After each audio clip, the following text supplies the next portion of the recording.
Hello and welcome to Enchantment of Eternity's review for Game of Thrones Season 8, Episode 4.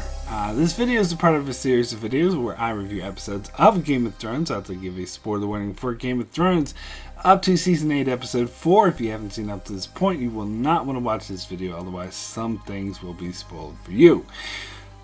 Alright, so that just happened. Boy, wow. Okay, so let me first, before I get into this episode, let me first address some of the blowback from the previous episode, episode 3, because there's been, the blowback's been a lot bigger than I thought it would be, and the episode's been a lot more divisive, and I can sort of understand both perspectives. In fact, part of the reason why I like the episode so much is because I lowered my expectations.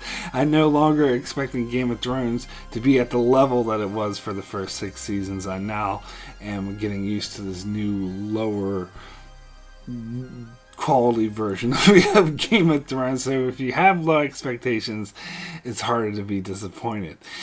But I will say, as far as the complaint that the White Walkers are gone, and now we're just focusing on Cersei, I'm actually okay with that, because I heard a lot of people complaining, like, oh, so we spent all these years worrying about the White Walkers, and now they're just gone, and now we're expected to believe that Cersei's the big bad, she's the big villain, she's the big one we have to deal with. And I would argue that's the incorrect way of looking at it. I think the better way of looking at it, I think someone else made this analogy, is the Lord of the Rings novels. Now, I'm not saying that Game of Thrones, like Lord of the Rings, particularly tries not to be, but the Lord of the Rings novels has, after Frodo destroys the ring, there's still like half of the book left. If you look at it, there's still like 200 pages, or a lot of pages left after Frodo destroys the ring. Destroying the ring is not the end of the story. You still got he has to recover, and then of course you got the scouring of the Shire, and so there's a lot of like cleanup dealing with the aftermath. And I think it's kind of a traditionalist like story, like structure that I think we've gotten used to, particularly in modern times, modern culture, that when the huge villain, the big villain is defeated, that should be the end of the story.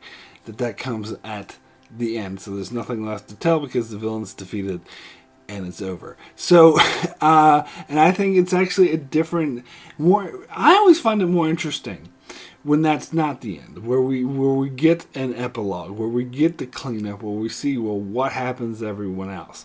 And in terms of the White Walkers, I kind of see it that way. That just because they died off in episode 3 doesn't mean they weren't the main villain of the show. Doesn't mean they weren't the driving force for all their characters.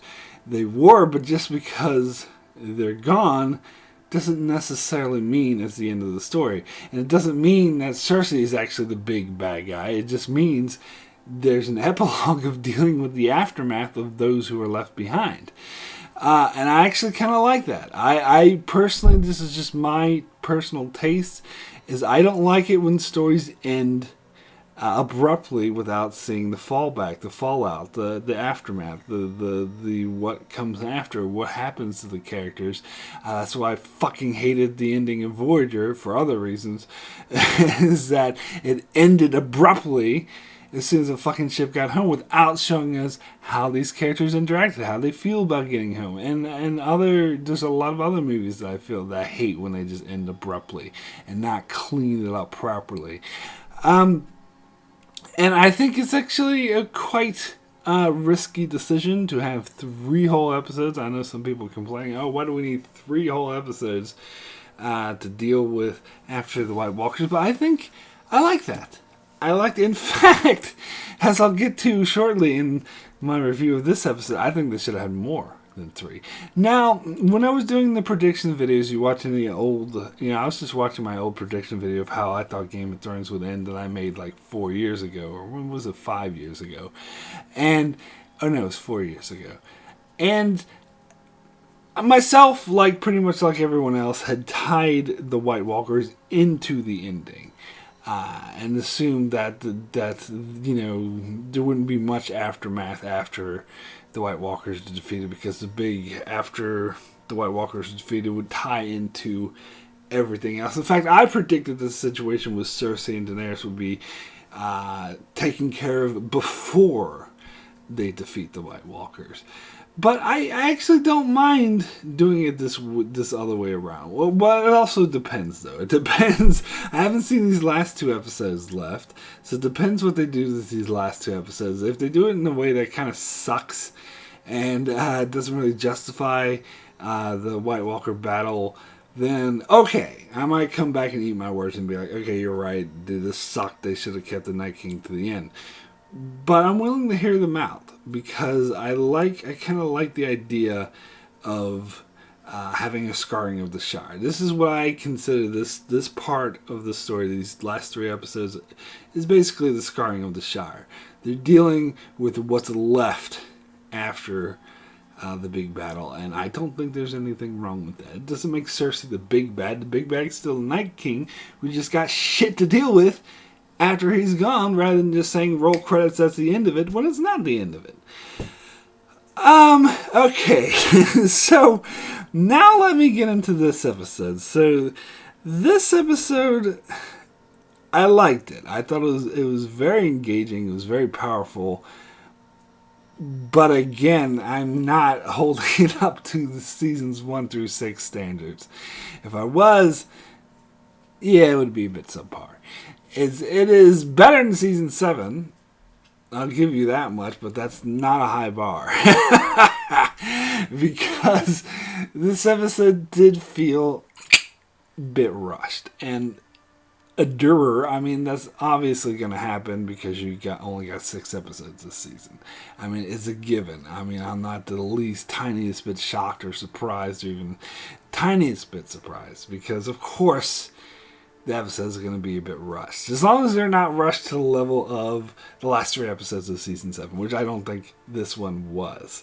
Almost. It had that tinge of the feeling, but not really. I don't think it was as bad as that, because you start out the episode with dealing with the aftermath of the huge battle of the White Walkers. You had them burning the bodies and saying goodbye to Jorah and Theon and everyone else who sacrificed themselves. And you had the celebration and how different people reacted afterwards. Some were happy, some were sad, some were upset. And the way they interacted with each other. And I like that. That's exactly what I need. And that's what I said I wanted from season 8 before it started. I wanted character stories, and this is kind of like what they did in episodes 1 and 2. They really fleshed out the characters, and something that the last 3 episodes of season 7 did not do, because it just shuffled people from place to place without feeling any tangible character stories. Well, I did feel that here in this episode. Second half of the episode was a little bit rushed. Things tend to happen a little bit fast. It seems like that they were kind of sprinting, at the very least jogging, maybe not going Gendry speed to get back to Castle Black to send the supersonic Raven. They weren't going that fast, but jogging a bit faster in the first 6 seasons to get to this big battle episode coming up next. So you did feel that a bit, but I don't think it was terrible. It didn't take me out. It didn't ruin the episode for me. It just reminded me that we are in post-season 6 era. But anyway, so let's get into some of the nuts and bolts, the nooks and cranny of this episode. So let's start. Well, I mean, I don't really have much to say about the funeral pyre scene. As I said, it was nice. That they said goodbye to all the characters. Maybe a bit hokey that they made a point to have the 6 main dead characters, or actually 5, because nobody gives a fuck about Melisandre. But the other 5 characters who died in the last episode and have their friend standing next to them ready to burn their body. I think it was funny that Jon was the one who was burning Lyanna Mormont. I guess she doesn't have any other friends who were main characters. But of course, they had Sansa with Theon, Daenerys with Jorah, and Sam with Ed, and Arya with Beric. I thought was a nice touch because he actually hated him, but he saved her life, and so she was sort of reflecting on that. So that was kind of, and I think I like this. I was thinking when I was watching this, I'll bring up Star Trek a couple of times because it's still fresh in my mind, but in Star Trek Discovery, last season had this character named Ariam who died, who we barely fucking knew. We barely knew that character. In the next episode, they had this whole funeral where every single character made a speech and someone was singing, and it wasn't earned. It wasn't earned at all because we barely knew that character. We're here, this felt earned. This was right because we did know these characters. We did just suffer through this huge battle, and in fact, I think they made even lesser of a deal than that Discovery episode did. So this felt right. It felt earned, and I liked it.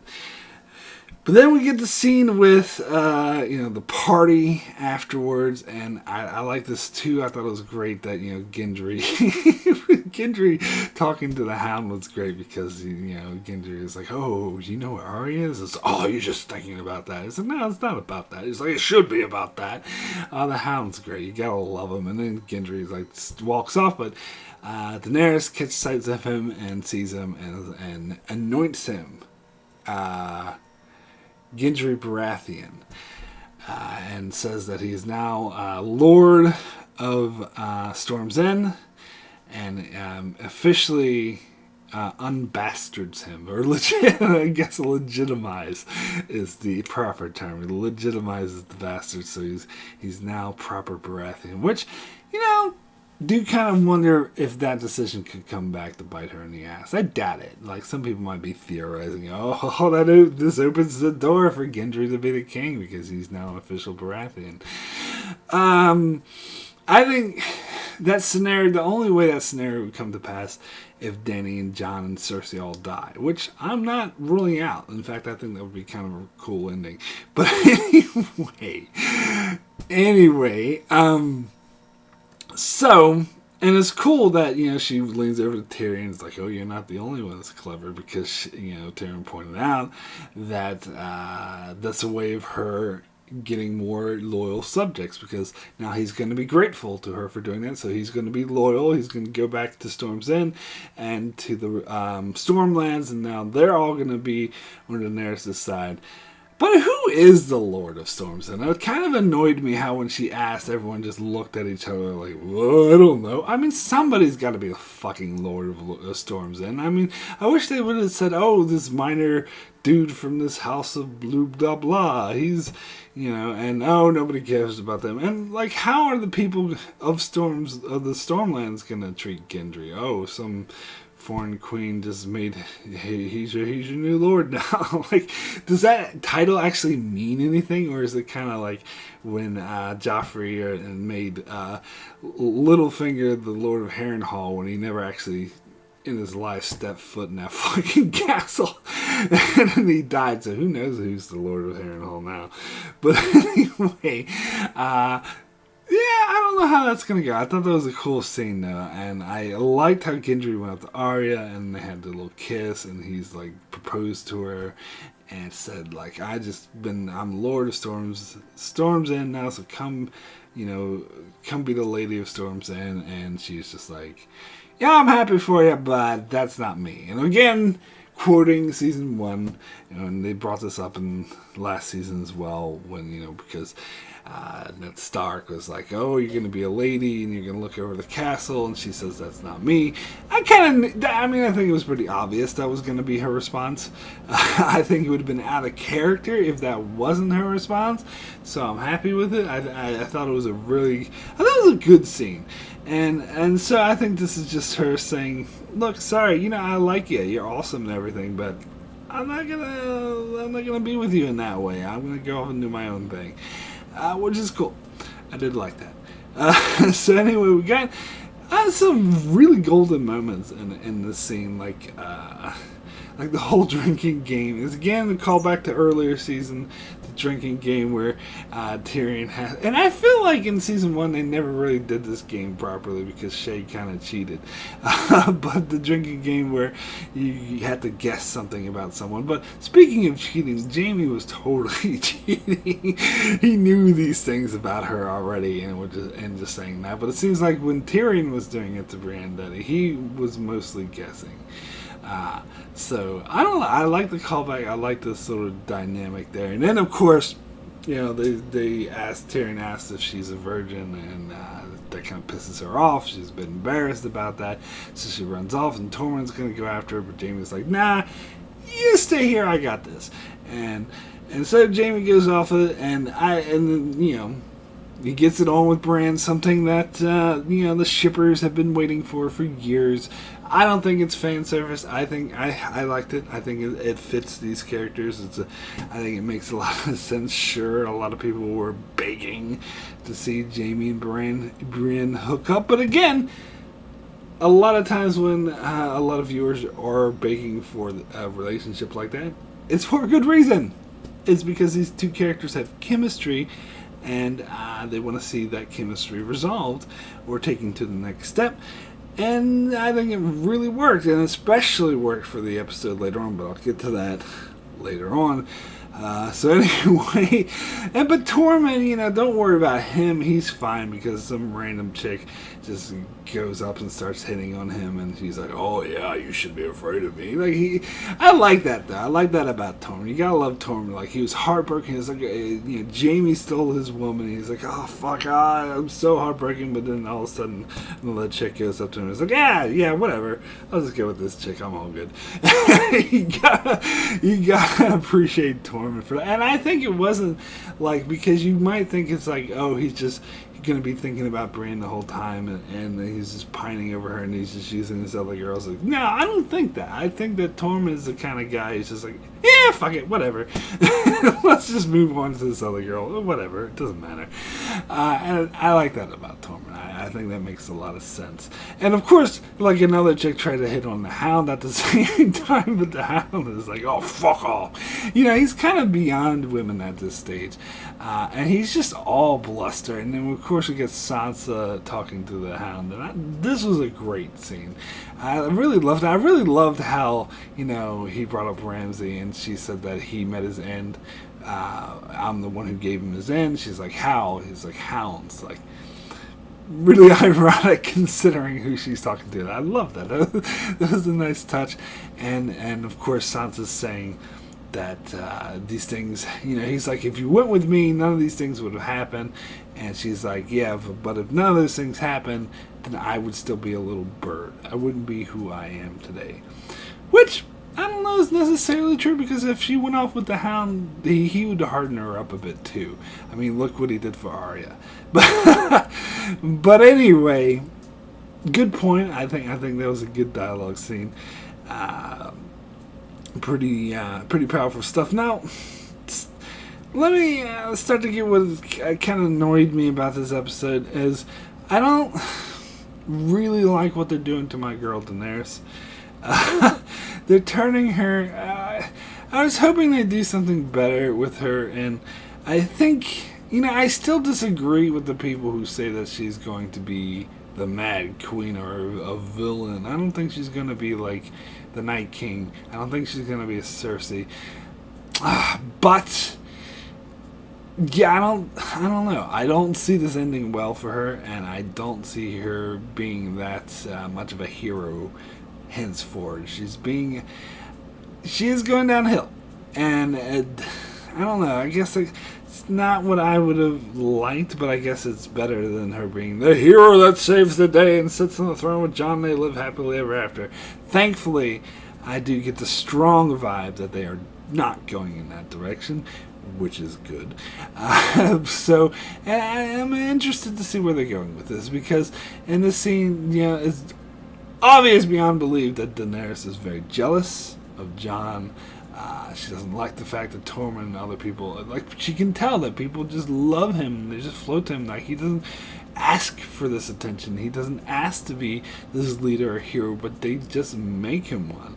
And I like the scene with them afterwards where, Dany goes to her. And I think it's kind of dumb that Jon's a bit squeamish about screwing his aunt, because, come on. This is Westeros here. Targaryens screw their brothers and sisters. But, they pointed out like maybe 6 or 8 billion times in this episode that, well, Jon's not a Targaryen. He's from the north, and they have different, this is a bit weird for him. I don't know. Get over yourself, Jon. Yes, I'm advocating for incest. Get over it. Anyway, this is Westeros. It's Game of Thrones. I mean, Cersei and Jaime bang each other. And Targaryen's been doing it for years. But anyway, I don't know. And he doesn't need to be so damn squeamish. So he pulls back from her, and she's like, look, I wish you never told me that. So why don't you do me a favor and just not tell anyone else? And he's like, yeah, well, I kind of want to tell my sisters. Because, they're my sisters, and I think they deserve to know. And she's like, look, there's, and then he eventually is like, I want things. You're my queen. I'm devoted to you. Don't worry about it. And she's like, it doesn't matter what the fuck you want. And several people said, it doesn't matter what you want. You can say you don't want the crown. You don't want to be king. You just want to serve me. It doesn't matter, because people were going to force it upon you. Just like you didn't even want to be king in the north, which is a good point. And people forced it on you. And she's right to be wary of him, because, as we see later, that people rally around Jon, even though he doesn't want it. And he's like, look, I just want things to go back to where they were. And she's like, well, I told you how that could happen. Meaning, don't tell anyone. And that's naive. I think they should both, smarten up to the fact that there is no going back. That there's only going forward. Now, I do think, jumping the gun a bit, but how Tyrion later on, suggests that why don't they just marry? And that's what I said before. I was like, hey, that's the perfect solution. Why don't you guys just marry? But someone said to me, what Varys said to Tyrion is, well, does Daenerys strike you as the kind of person who wants to share power? No. And I think that's her downfall. I'm kind of rooting against her now, because I think that, the North, she was talking about how she gave a lot, her armies, a dragon and all this for Jorah in order to defeat the White Walkers. But the North gave a lot to her as well. She wouldn't have been able to defeat the White Walkers without their help. And it's kind of telling, because in episode 2 she called this Jon's war. But it's not Jon's war. It's everyone's war. Just a lot of people aren't aware of it. And, if she didn't go up and help the North, then all of humanity would have been wiped out, and she would have shit to rule over anyway, because they'd all be fucking dead. So, the fact that she's not acknowledging the North more and their help and what they did for her, and not willing to bend a bit to be like, I don't know if she'd go as far as to, give the North their freedom. But as I said many times, she gave the Iron Islands their independence pretty fucking quickly, so why not doing to the North? Seems like the North did a fuck ton more for her than the Iron Islands ever did. But, I don't know. Plot convenience, she has to remain stubborn, and she won't bend an inch, so I'm kind of not on her side anymore. And the fact that she is this arrogant and won't even share. She just wants Jon to forget it. And that she's not willing to share power. That's her problem. And so this is what I'm saying. That is definitely leading to her downfall. So then, we get the, big battle plans, the war council, and, they're saying Daenerys is like, we're going south, and Sansa's like, I think we need time to rest. Your troops need time to rest. I think it's too soon to go south, and And she's like, again, Daenerys is being a bit unreasonable. She's like, whoa, well, how long would you suggest? And Sansa's like, I don't know, whatever. And she's like, no, fuck that. We're sick of waiting. We're going now, and you're north. You swear fealty to me, so you have to go now as well. And Jon steps in. He's like, "Oh yeah, sure, I'll go now. No worries." And of course, Sansa and Arya give him nasty looks, stink eye, because they're not happy with him just bowing down to her.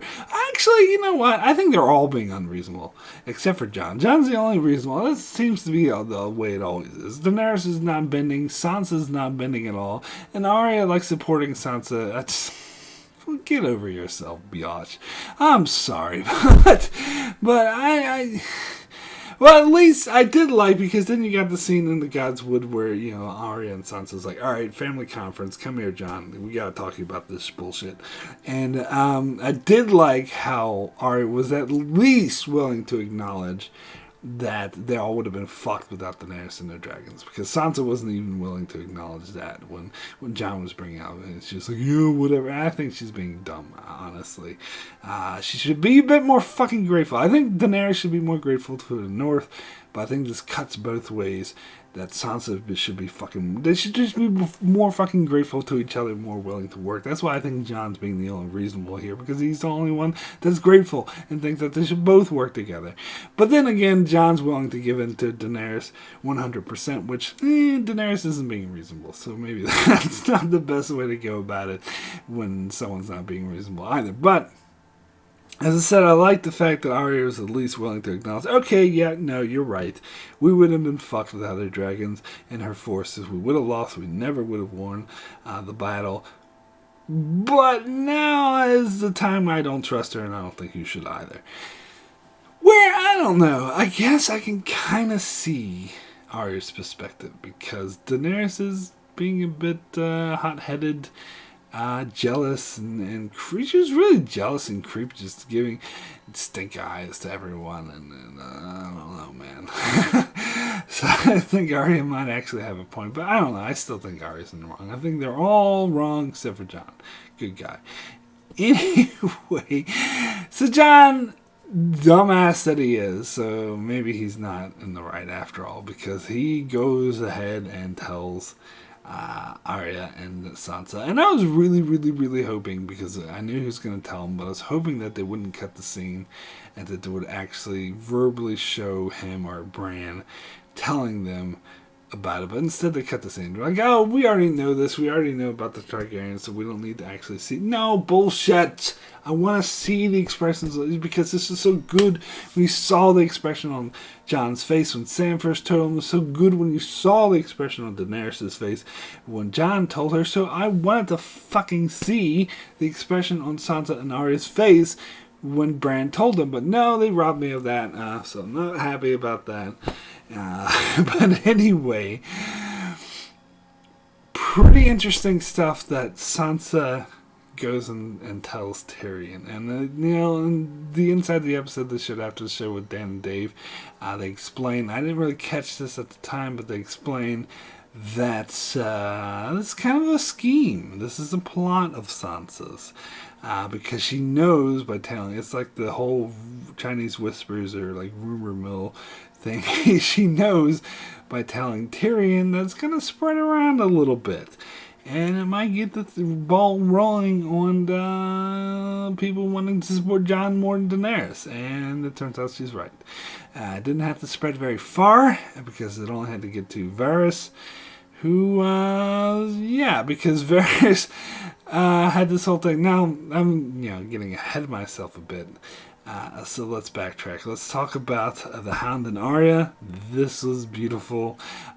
This is great. It reminds me of my brother's predictions for these two. But this is great, how the Hound was going south and Arya joined up with him, and she's like, oh, you're alone? I was like, well, not anymore. And she's like, well, I gotta go to King's Landing, got some unfinished business there, I have to keep all the fanboys happy with complain. Well, I still say this out of character. Like, before season 7, he was never like, I have to go kill my brother. That's just something they brought up in nowhere, because got to keep those fanboys happy with Cocaine Bowl. But, whatever. Satisfied myself. Because when did he ever say, I'm going to have to kill my brother? When? Because he was always, bitter with his brother, but he never says, well, I want to kill him. Like, that's just materialized out of nowhere for killing, blah, blah, blah, blah, blah, blah, whatever bullshit. Get hyped. Anyway, that's what he's talking about. But I love how Arya's just like, yeah, you know what? I got some unfinished business there, too. And referring to, of course, her kill list. Now, it's funny. I don't know if he realizes that they're talking about killing the same person. I mean, Arya's got one more person to kill, Cersei, but they also both want to kill the Mountain. So, I mean, I don't know. I think that would be... I would rather see Arya and the Hound take on the Mountain together rather than, the classical Weighing Bowl, whatever. But maybe Hound go after the Mountain and Arya go after Cersei. Although I'm still convinced Arya's not going to be the one to kill Cersei, but get more in that for a second. Anywho, she already killed the fucking Night King. She doesn't need to kill Cersei as well. I mean, come on now. Anyway, so this is where I think the episode starts to get a bit rushed because, Daenerys did arrive back at Dragonstone and after they're playing the nice music, they're like, oh, I'm finally home, dun, dragons are flying. Oh, wait, 1 second. Before we get to that, gotta talk about Tormund going back up north over the wall. And then they're just like, Ghost, take Ghost with you because I don't like him anymore. He's too expensive, too much CGI cost to make him. And he's been, the writers couldn't figure out what to do with him. So why don't you just, and honestly, I'd rather that the writers give her or give Ghost the, God, what's the name of that chick? Who's hanging out? Mirror Reed. I'd rather the writers give Ghost the Mirror Reed treatment than the Summer treatment, if you know what I'm saying. So rather than just saying, because they could have, if they gave Ghost the Summer treatment, it would have been like in the previous episode, there'd be a pile of whites and Ghost would just whoop, jump in and get killed. So instead of doing that, they're giving her the Mirror Reed treatment where they're like, oh, I'm leaving now, see ya. For no reason, even though it doesn't really make any sense for the story or my character or whatever, and I should actually want to stay here, but writers want me gone, so bye. And that's what they're doing with Ghost. So honestly, that does annoy me, but better than the Summer treatment. At least they're not just having him go rawr, get ripped to shreds by whites. Instead, he's being like Mary. It's like, okay, I'm going back to my home planet. And then Tormund, why are the free folk going back north? That makes no fucking sense. And like even Jon was like, you're welcome to stay here. I mean, it's going to be a lot fucking colder there in the winter, but he's like, oh, that's our home. That's what we know. It wasn't their whole purpose in the first 3 seasons to get below the wall. I know it was because they escaped the White Walkers and Night King. Now that they're dead, they have no reason to run south. But still, it's fucking cold. Jon's offering you lands in the north. Take it. I don't know. It seems like they're giving Tormund the Mirror Reed treatment as well, which honestly probably disappoints me a bit more. Going back to the north, bye! But whatever. What the fuck ever. So, yes, Daenerys coming back and playing the nice music, arriving at Dragonstone, and then Euron materializes, uses little fingers to teleport. Now, before you jump on my back, he's not. When I say that, I don't mean he's like moving fast from place to place because it's obvious. Like King's Landing's not that far anyway. It's obvious he was there waiting for her the whole time. But what I mean by that is just like he's there. And you could say, okay, yeah, he was waiting for an ambush, but this whole thing felt a bit rushed to me, especially the fact that the dragons are flying towards Dragonstone. Just all of a sudden, boom! You see the spikes go through the dragon, boom, and then another spike, and then it kills the dragon just like that. And then they pan over, and Euron, I don't know, like the show makes him a bit invincible, a bit too, because this is how he was when he attacked the Dornish, or not the Dornish, but Yara and killed the Sand Snakes or whatever in season It's just like, ha ha, I'm there. It's like the evil pirate who just shows up when he needs to and just kills people very easily. Yeah, I didn't totally hate this scene. If I'm being honest, I thought it was like, oh fuck, they just killed the dragon just like that. But it did feel a bit rushed, and then how like the ship started getting destroyed, and Tyrion had to jump in the water, and they're like, "Oh, Missandei, go in this little boat," and then Grey Worm can't find her anywhere because it turns out that Euron captured her. Like that all happened so goddamn fast. It's definitely felt more like season 7 than it did about like season 1 or 2 or 3 or 4 or 5 or 6. But whatever. And so then we get, Daenerys is of course outraged. They fucking killed. She only has one dragon left. I guess maybe you shouldn't have done a stupid plan to rescue the White, and the Night King would have never made it south of the wall, and you would still have 3 dragons. But what the fuck ever. At least 2. But so now Jon doesn't have a dragon to ride on, so I guess that's it for that. Unless, of course, she kills Daenerys and rides on Drogon. But, I don't think Drogon would be very happy about that. But I'm getting ahead of myself. So anyway, Daenerys is not happy with the shit that just went down. And she's just like, alright, fuck it. I'm going to King's Landing. And I don't give a fuck. There's civilians there. I'm sick of this bullshit, and I'm killing Cersei. And Varys, I like this interaction with Varys because this is a callback to what he said during season 7. You remember that time when I told you that if I thought that you weren't someone I believed in, I thought you were doing something that was a mistake, that I'd tell you, well, this is a mistake, so don't fucking do it. And of course, she's like, nah, fuck that shit. And Tyrion tries to talk to her. She's like, nah, fuck you. I'm going anyway. This is enough is enough. You know what? And I am going to be 100% honest here because I see where she's coming from. I know for, all the people who hate Daenerys will be shouting, Mad Queen at the top of their lungs. Oh, she's the villain. Look, she's becoming the villain. But I think that's bullshit. I actually see her point of view here because, now hear me out, before you call me names, hear me out. Because back in season 7, every single time she wanted to do something effective, Tyrion would be like, no, don't do it, you're going to kill a bunch of people. And every single time she listened to him, and every single time Cersei got an advantage. Cersei won. That's how Cersei wins. She throws civilians in front of her, so to make it look like, oh, well, if you kill them, then you're the Mad Queen. But so if Daenerys is like, all right, fine, I won't kill them, then Cersei fucking attacks and kills her allies, kills her dragons. This is how Cersei is winning. So I can understand Daenerys' perspective is like, enough is a fucking enough. Every single time she does this, and every single time I back down, and every single time she beats me more. So, fuck this shit. Let's get this over with. Now, and before you say, oh, okay, Mark, you're bloodthirsty, you're the Mad King now because you're happy with her killing tons of civilians. Let me make this analogy again because I told you I was going to bring Star Trek into this again.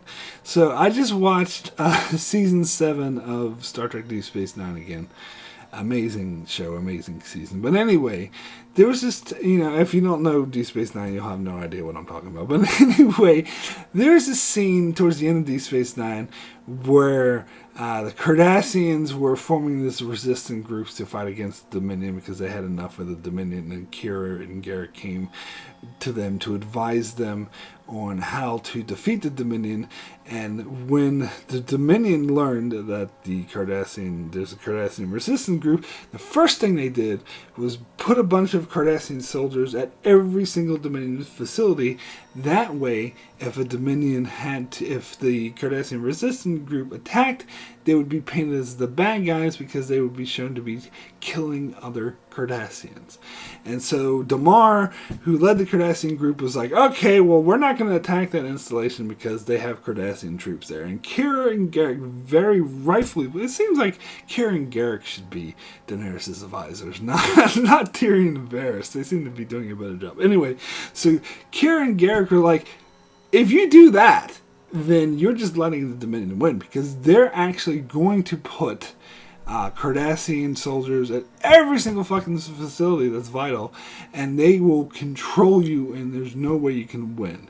And Kira even pointed out, look, when I was a resistance fighter for the Bajorans, I had to kill some of my own Bajorans because the Cardassians did the same tactic, and I just had to do it, because if I didn't, then that lets them control me. And that's exactly what's fucking going on with Cersei. She's using civilians against her. Now, I think the tactic that Daenerys came up, was actually very smart. Where Tyrion is like, let's call for a truce. And Daenerys very wisely, Tyrion's still being an idiot in my opinion. But anyway, Daenerys still very wisely said, she's not going to agree to no fucking truce. But we'll do it anyway. That way the people will know that she's the one who could have stopped us and refused to. And that's what you do. That is definitely the smart thing to do. I think I think Tyrion and Garrick, or not Garrick, sorry, getting Deep Space Nine, but Tyrion and Varys are being like Damar. They're being naive. And Kira and Daenerys is being like Kira, being smart. Look, we can't play by their rules. We can't play by their tactics. Then they will dictate. Then they will win. If we want to defeat her, we just gotta fucking do it, And we'll call this out, and we'll be like, look, we're giving you a chance to free people, to not let them die, and let people know that the civilians do die. It's Cersei's fault for putting them in harm's way in the first place, because you know what? Guess what? Hey, guys. It fucking is. You can fucking tell that Cersei doesn't give a shit about the civilians, and Daenerys does, so don't give me that Mad Queen bullshit. Just get the fuck out of here with that. It's totally not the case. And I think Tyrion's an idiot for constantly letting Cersei dictate the rules of engagement, and I think Daenerys is completely 100% in the right for saying enough is enough. Let's just go in and attack her. But, of course, Varys doesn't see it that way, because he's still being a bit idiotic.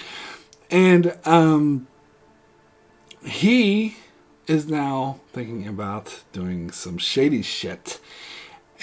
And basically usurping Daenerys and putting Jon in her place. Because now Jon's looking a lot better to Varys than Daenerys is. And it seems like when he was talking to Tyrion, the very strong possibility of assassination came up. Now, how exactly he would assassinate Daenerys, I'm not sure. But this is very interesting. This is Varys. This is why he's still alive. He needed to be here for this storyline, which is pretty fucking... It brings up some really interesting possibilities, which I do like. Now, I actually think that Jon doesn't have what it takes to be the ruler of Westeros. He's too much like Ned Stark. He's too honorable. And it seems, I honestly think, regardless of what I said to Daenerys earlier, that she does have what it takes. That's just me, just my opinion. Call me whatever. I don't give a shit. But anyway, so... let's go back to Winterfell. We get the scene where, Jaime's like living with Brienne and, whatever, and they're all happy. But then Sansa, Brienne brings up the fact that, oh, guess what? They just, Cersei just bushwhacked Daenerys, killed one of her dragons, and, captured Missandei. So they're pretty much... Yeah, it's unspoken. He pretty much knows what that means. That means that Cersei's fucked. That Daenerys is not going to take that sitting down, and that she's going to go in and kill them. And then Jaime gets up and leaves in the middle of the night, and Brienne's like, please don't go. And he's saying, like, no, I'm not a good person. I threw a dude out the window. I killed my cousin. And, and in the inside of the episode, they also say that that Jaime has this addiction to Cersei, that he just can't give it up, and he's addicted to her, and he has to go to her, and he needs to do it. But you know what? And plus, Bran's also talking like he's going back to Cersei. He's going back to save her. I think this is the Valkyrie prophecy, even though I know it's not in the show. But I think this is setting up for Jaime to kill Cersei. I think they're setting up for this prophecy to be fulfilled. Even if it's not, I'm not saying necessarily it's his intention to go down there and kill her. But I think it's a very clear scenario, I guess depending on how quickly Jaime gets there, is this is going to be a repeat of when he killed the Mad King. He killed the Mad King to stop, tons of civilians from dying, from King's Landing, from burning. You know full well, I think he even knows full well, that Cersei would have no compunction of burning King's Landing to the ground rather than giving it back to Daenerys. So I think, whether it's his intention or not, that what's going to happen is Jaime is going to do the exact same thing again, but this time will be more powerful because it will be the woman he loves, his sister, and that he's going to kill her to stop her from killing all these civilians. But I do think he's going to die in the process as well. But, how this is going to fit in with Arya's quest to kill Cersei, I don't know. Maybe Jaime will just get to her first. That's what I'm calling it. I hope this is the case. I hope they don't purposely do something that's not this, but stupider, just to subvert my expectations, because this is a case where I think you'd rather stick with the expectation, because that would be a really fitting end for them, for both of them. But I don't know. We'll see. But, I don't think things are going to turn out very well for Daenerys either. She tends to be on a downward spiral as well. So I don't think, and plus she's getting the way she's fighting. I think my little predictions for next episode is that she is going to defeat Cersei. But that's not going to be in the end of the conflict. That the Varys is still out there. He's not going to like her, and maybe he's going to try to kill her. Maybe Arya is. Maybe Jaime will try to kill Daenerys to stop her from killing all those people. And the conflict between her and Jon Snow, I don't think will be resolved. I think there will still be. Maybe she'll try to kill Jon. I don't know. I would actually like a clusterfuck ending where they all die. Jon dies, Daenerys dies, fucking Cersei dies, and as I said, legitimizing Gendry might have made it wide open for him to stick at seven. I don't know. I can think of worse endings than that personally, but I think Gendry would kind of be a better ruler than any of those fuckheads. I don't know. Just saying. Maybe Hot Pie will take the Iron Throne. Hopefully, better yet, will be no Iron Throne, because they'll just fuck it all up and they'll destroy it, and that will be that. I hope they handle this right, because I can foresee an ending that would be quite powerful and quite good. But, this is Season 8. This is post-Season 7, so maybe we'll get some of that rushness. Maybe we'll get more of the teleporter. But anyway, I'm sure we're going to get the teleporter, because we had to see Jaime's in King's Landing before. We had to see Arya and Hound. So I'm actually, I hope. And we saw that Jon in the preview for next episode that he's at King's Landing. So we are going to get some teleporter action, but kind of need to, And so of course we get that very powerful ending. I love that parlay between Tyrion and Qyburn, where Tyrion's trying to be reasonable. It's like, look, You both know that she's lost, and he's like, "Oh, I know nothing of the sort. You're her subject. You're all yourself." Yeah, Qyburn is being obtuse. But he does point out that Daenerys' forces are weakened, so I think Cersei actually thinks that she can win. And plus they have all those fucking, apparently, like, super enhanced scorpion things, so I don't know how Drogon is going to be effective with, because it's very dangerous for him out there with all those fucking scorpions around. I don't know, maybe look. I think they do need to come up with a plan that will circumvent that. You kind of get the feeling from the preview that the Drogon's going to come fuck up the Ironborn, so how they're going to. I don't know. I hope they don't just have it where he just flies and avoids the scorpions conveniently. That would be annoying. I hope it's more of like a plan. But, and I think it's very likely that Drogon might bite it before the end, because I've always been saying I think the dragons are going to be completely gone. It's not like they can breed now. Or can they? Are they unisex? Can they breed when there's only one of them? I don't know. Anyway, so I think it's possible that he's going to meet his demise as well. So they're setting up for something interesting. And then, of course, Tyrion goes and pleads to Cersei, and I kind of course she's not going to listen. Tyrion's still being an idiot. He's like, "Oh, I know you. You're not." No, she isn't. She is fucking mad. She's insane. She's not going to listen to you. So I actually expected her to just push Missandei off right then as a response, but instead, she draws it out a bit more. It's like, "Any last words?" And they have the mountain cut off her head. And it was really cool. Her last words were Dracarys. Now, I predicted Grey Worm would die, but it actually ended up to be Missandei. But you knew that. It's funny because they both survived the Battle of Winterfell, but it's kind of, you knew that they weren't going to survive, because they're like, "Oh, after the war, we'll go live in the beach and blah, blah, blah, blah." Yeah, nah. That's definitely not going to happen. But I like her last word was Dracarys, that was awesome, because that's the way of saying to Daenerys, "Light these fuckers up. Light them up." And I actually hope she does, to be perfectly honest. But let's see. We'll have to see. So my rating for this episode out of 10, I think I'm probably going to give it an 8. 8 or 7. I think I'm going to stick with an 8. Maybe I'll change it to 7 later but because I liked it. I liked the character interactions. I thought it was very up and down. I was like, holy shit. I was like engaged. I couldn't believe some of the shit would happen. I liked the direction that it's going in. I really, really can't wait to see the next 2 episodes. But, it was a bit rushed. Didn't have that season 1 through 6 quality. It had that season 7 quality. A little bit. Not as bad. But, yeah. Come on, man. Euron's just pops up out of nowhere. Ha! And shoots scorpions and kills the dragon. Come on now. Come on.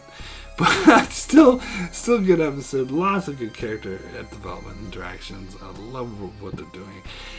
Anyways, that is it for my review of Game of Thrones Season 8, Episode 3. Hopefully, I will be back. I'm not sure when, but we might be doing Wednesday night, possibly, discussion with African Tomka over on his channel. I'll put the link to that in the description below as soon as I have it, so be sure to check that out. And also check out my channel as I continue to cover Game of Thrones. I also cover many other shows like Star Trek, The Expanse, Lost, and more, so be sure to subscribe so you can keep up with all of that. And thanks a lot for watching.